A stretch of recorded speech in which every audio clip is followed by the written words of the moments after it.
اللهم أنت ربي لا إله إلا أنت خلقتني وأنا عبدك وأنا على عهدك ووعدك ما استطعت أبوء لك بنعمتك علي أبوء بذنبي فاغفر لي فإنه لا يغفر الذنوب إلا أنت।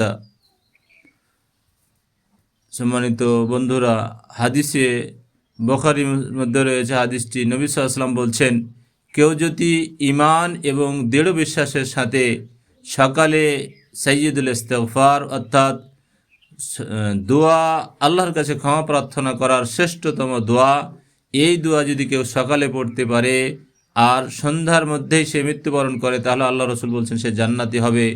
আর কেউ যদি সন্ধ্যায় পড়ে এবং ওই রাত্রেই ইন্তিকাল করে, তাহলে আল্লাহ রসুল সাল্লাল্লাহু আলাইহি ওয়াসাল্লাম বলছেন সে জান্নাতি হবে।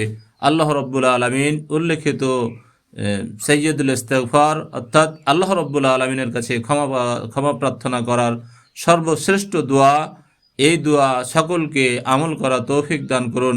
আসসালামু আলাইকুম ওয়া রাহমাতুল্লাহি ওয়া বারাকাতুহু।